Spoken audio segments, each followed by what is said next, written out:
ভালোবাসাও আল্লাহর জন্য, ঘৃণাও আল্লাহর জন্য। আমার কিন্তু এগুলো আলোচ্য বিষয় নয়, তারপর আপনাদেরকে আলোচনা করে শোনাচ্ছি এই জন্য আপনাদের মধ্যে যেন কোনো জড়তা না থাকে। জড়তাযুক্ত মানুষ কিন্তু সমাজের জন্য বোঝা, এবং সে নিজের জন্য নিজে বোঝা। জড়তাহীন মানুষ কিন্তু প্রত্যেকটা জায়গায় নিয়ামত, এটা বুঝতে হবে আপনাদেরকে। এটা জান্নাতের বাগান। এই যে আমি দুরূদ পড়েছি, অনেকেই কিন্তু দুরূদ পড়েন নাই, অনেকেই দুরূদ পড়েন নাই।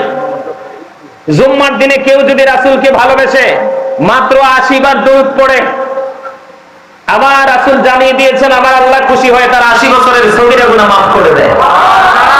আমি যখন দুরূদ পড়েছি, আপনি বাদাম খেয়েছেন, আপনার নসিব কত খারাপ খেয়াল করছেন নি?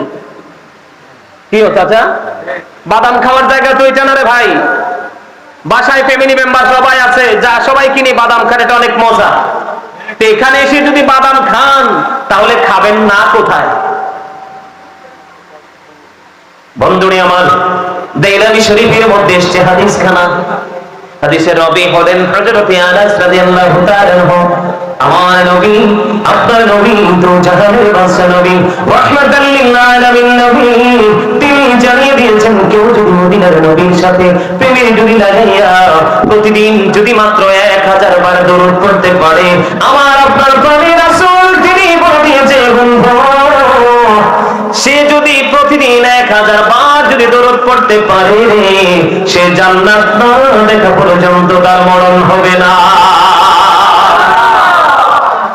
বুঝতে হবে, এই পরিপূর্ণ পরিবেশটাই আপনার আমার জন্য নিয়ামত।